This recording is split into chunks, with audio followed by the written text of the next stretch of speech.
विद्यार्थी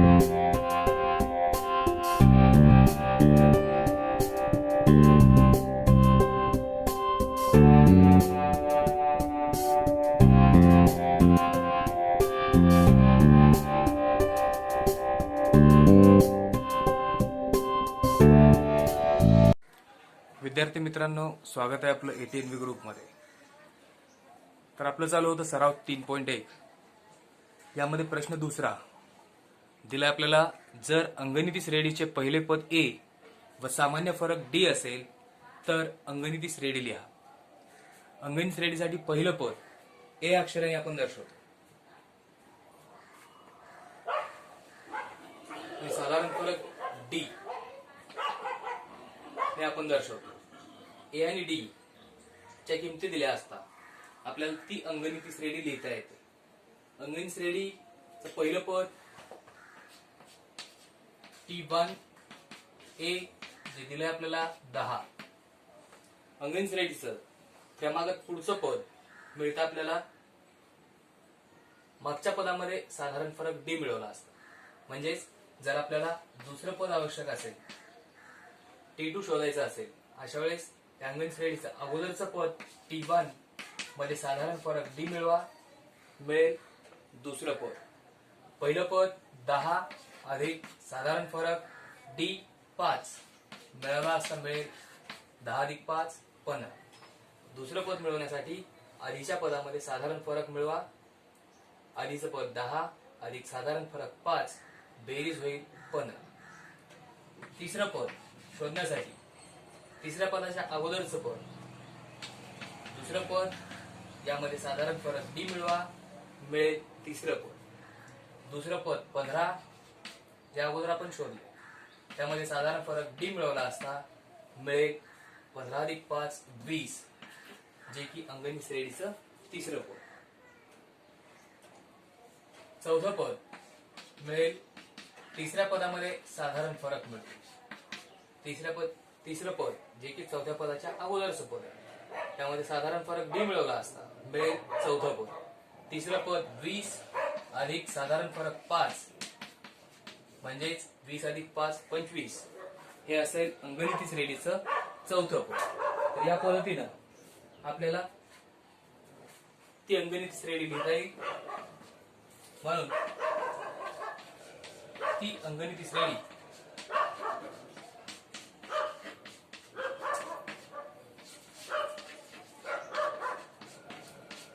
पहिलं पद 10, दुसरं पद 15, तिसरं पद 20, चौथं पद 25 या पद्धतीने. तर या पद्धतीने आपल्याला अंगनिती श्रेणीचं पहिलं पद आणि साधारण फरक D दिला असता ती अंगनिती श्रेणी लिहिता येते. दुसऱ्या उदाहरणासाठी A ची किंमत दिली -3 आणि D 0.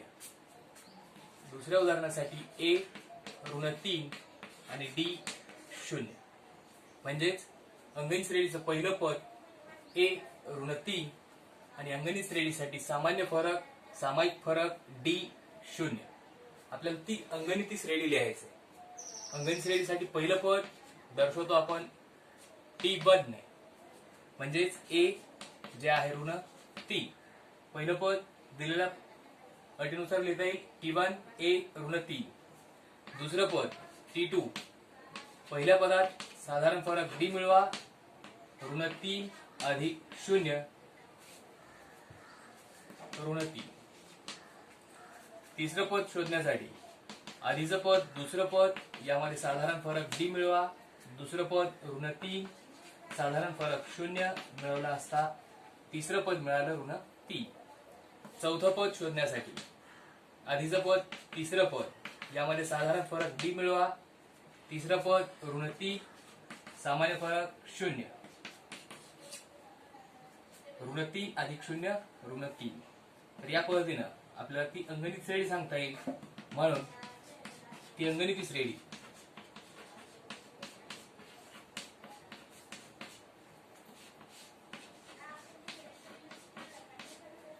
पहिलं पद -3, दुसरं पद -3, तिसरं पद -3 आणि चौथं पद -3. तिसऱ्या उदाहरणासाठी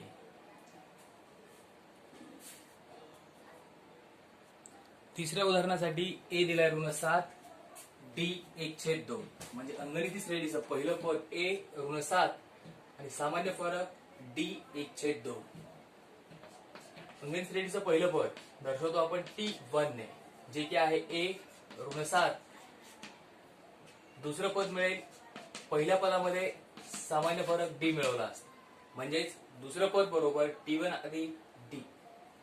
T1 ऋण 7 सामान्य फरक डी 1/2. आता एक पूर्ण संख्या आणि एक अपूर्णांक, यामध्ये बेरीज छेद समान करून घेण्यासाठी गुणाकार करू. ऋण 7 गुणिले 2 7 दोन्ही 14 अधिक 1 गुणिले 1 1 छेद छेदाचा गुणाकार बे कमी. ऋण 14 अधिक 1 ऋण धन संख्येची वजाबाकी होईल, फरक मिळेल ऋण 13/2. तिसरं पद शोधण्यासाठी दुसऱ्या पदामध्ये सामान्य फरक डी मिळवा, तिसरं पद मिळेल. दुसरं पद मिळालं आपल्याला ऋण 13/2 अधिक सामान्य फरक 1/2. छेद सारखे आहेत, अंशात होईल ऋण 13 अधिक 1/2. अंशात ऋण धन संख्या आहेत, फरक मिळेल ऋण 12/2. दोन्ही भाग जाईल, बे एक बे, बेसकी 12.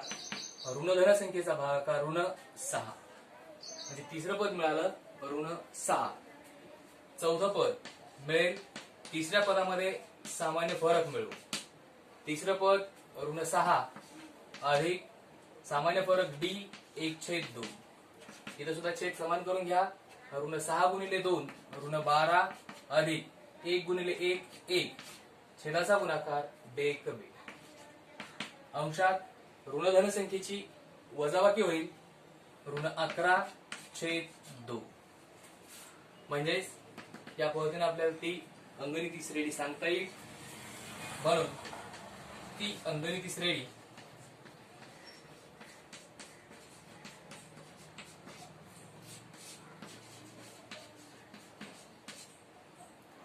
पहिलं पद ऋण 7, दुसरं पद ऋण 13/2, तिसरं पद ऋण 6, चौथं पद ऋण 11/2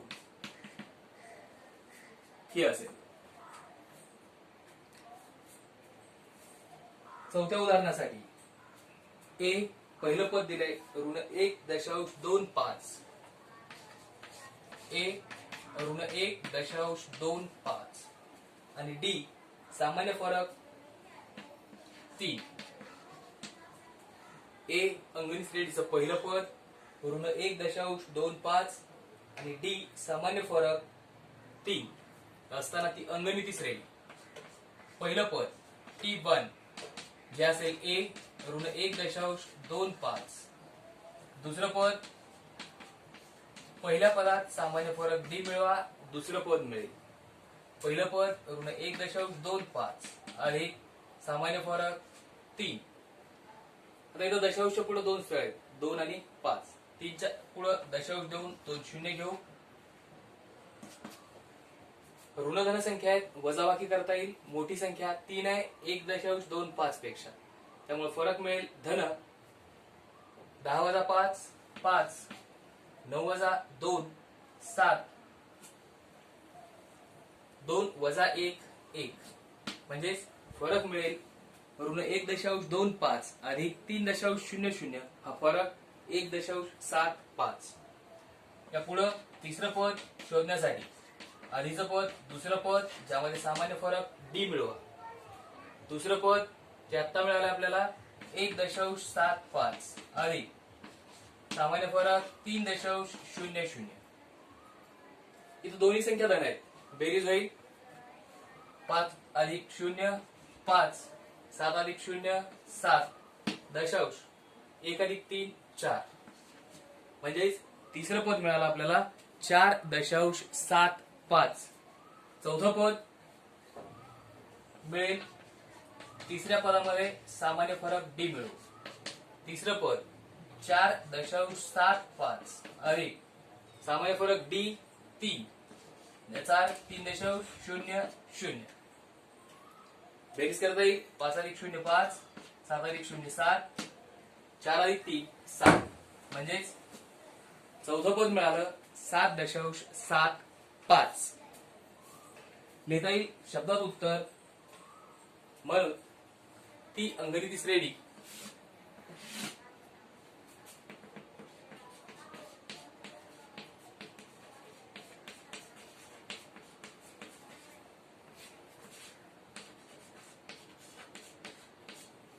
पहिलं पद ऋण 1.25, दुसरं पद 1.75, तिसरं पद 4.75, चौथं पद 7.75 या पद्धतीने.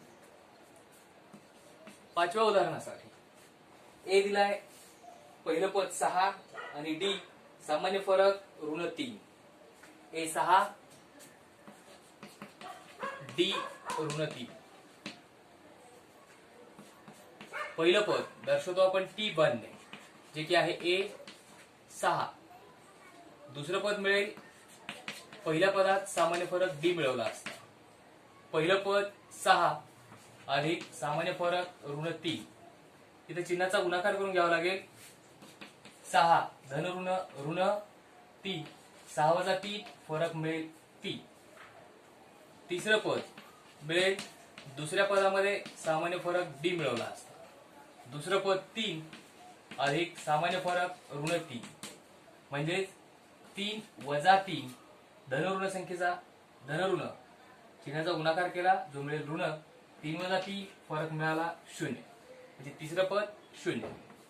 चौथं पद मिळेल तिसऱ्या पदामध्ये सामान्य फरक डी मिळवला असता. तिसरं पद 0 अधिक सामान्य फरक ऋण 3 म्हणजे 0 वजा 3 फरक मिळेल ऋण 3 म्हणजेच ती अंगणिती श्रेणी असेल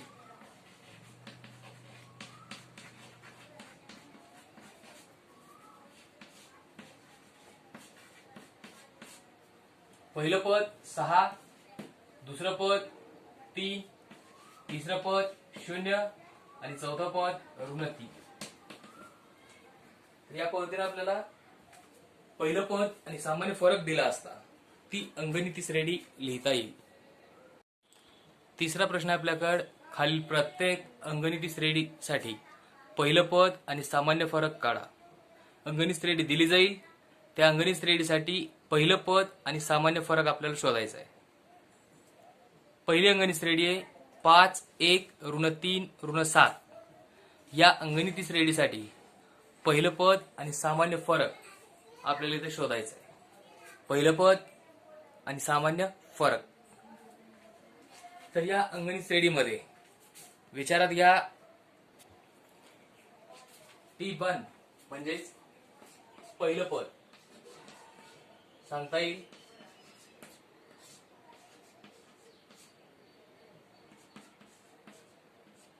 ए जे की आहे 5.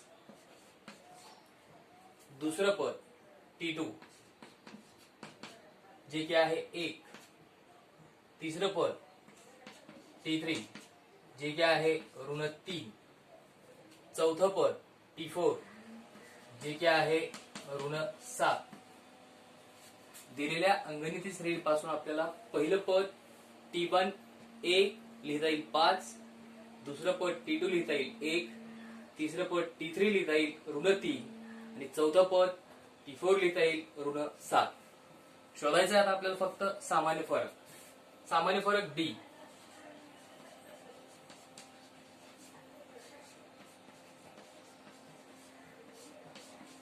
हा 2 क्रमागत पदामधील फरक घेतो आपण. दुसऱ्या पदामधून पहिलं पद वजा करा सामान्य फरक मिळेल. दुसरं पद वजा पहिलं पद. दुसरं पद 1 वजा पहिलं पद 5. 1 वजा 5 धनऋण संख्या आहेत वजाबाकी होईल. मोठी संख्या 5 आहे ज्यामुळे फरक ऋण मिळेल. 5 वजा 1 4. सामान्य फरक डी मिळाला. पहिल्या 2 क्रमागत पदात ऋण 4. फक्त पहिल्या 2 पदात फरक घेऊन चालत नाही. दिलेल्या अंगणित श्रेणीतील क्रमागत पदामधील फरक आपल्याला या उदाहरणासाठी दाखवायचा आहे. पुढची क्रमागत पद आहे तिसरं पद वजा दुसरं पद यातील फरक T3 वजा T2.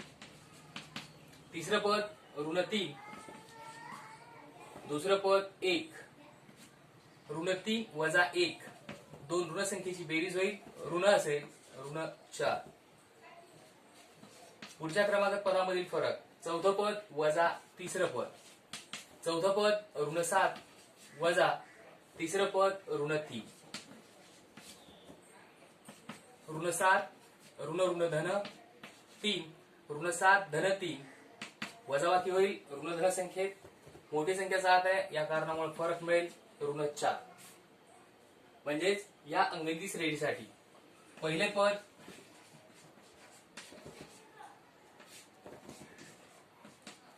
5 आणि सामान्य फरक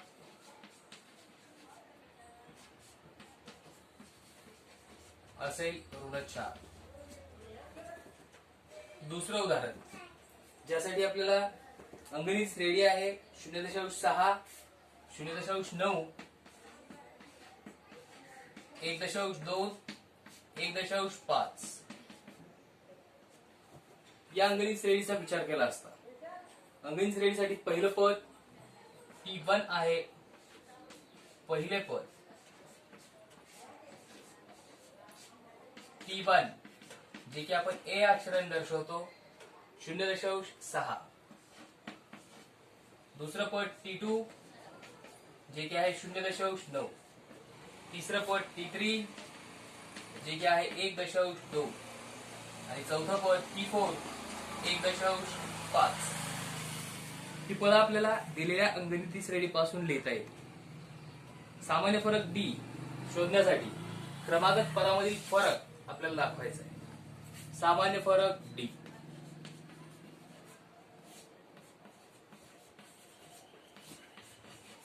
पहिल्या दोन क्रमागत पदामधील फरक, दुसरं पद वजा पहिलं पद T2 वजा T1 हा मिळेल 0.9 वजा 0.6, 9 वजा 6 3.0. म्हणजेच दुसऱ्या आणि पहिल्या या पदातील फरक मिळाला 0.3. तिसरं पद वजा दुसरं पद या दोन क्रमागत पदामधील फरक, तिसरं पद 1.2, दुसरं पद 0.9 हा फरक 12 वजा 9 3.0. इथं सुद्धा सामान्य फरक मिळाला 0.3. पुढं चौथं पद वजा तिसरं पद, क्रमागत पद चौथं पद वजा तिसरं पद, चौथं पद दिले 1.5 वजा तिसरं पद 1.2, 5 वजा 2 3, 1 वजा 1 0. इथं सुद्धा क्रमागत पदामधील फरक स्थिर दिसतो, जो आपल्याला दाखवावा लागेल आणि लिहा. म्हणून अंगणित श्रेणीचं पहिले पद A 0.6 आणि सामान्य फरक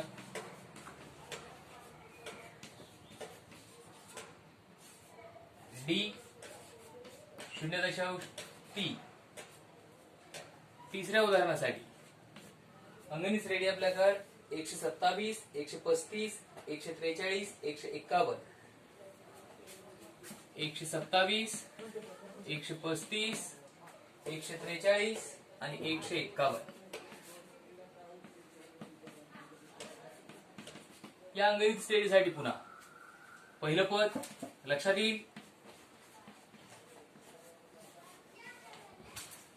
T1 जे की आपण A अक्षराने दर्शवतो 127, पहिलं पद.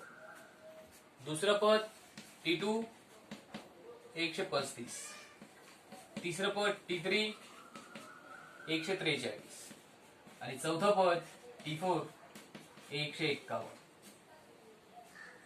क्रमागत पदामधील सामान्य फरक D. सामान्य फरक D.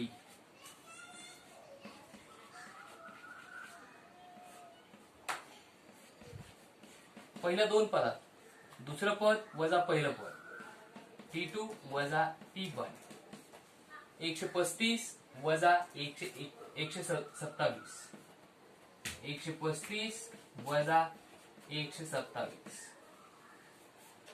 धनपूर्ण संख्येत वजाबाकी होईल. 15 वजा 7 8. 2 वजा 2 0. 1 वजा 1 0. म्हणजे पहिल्या दोन क्रमागत पदामध्ये सामान्य फरक मिळाला 8. तिसरं पद वजा दुसरं पद. पुढच्या दोन क्रमागत पदामधील फरक.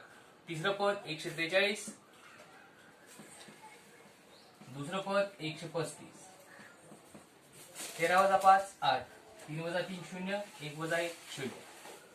चौथ्या आणि तिसऱ्या या दोन क्रमागत पदामधील फरक 151 वजा 143. 11 वजा 3 8. 4 वजा 4 0. 1 वजा 1 0. म्हणून अंगण श्रेणीचं पहिलं पद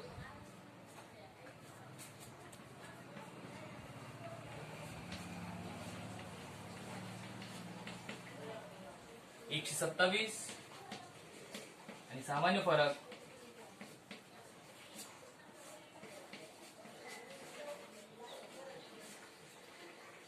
8. तर या पद्धतीने आपल्याला अंगणित श्रेणी दिली असता अंगणित श्रेणीचं पहिलं पद आणि अंगणित श्रेणीतील सामान्य फरक दाखवायचा आहे.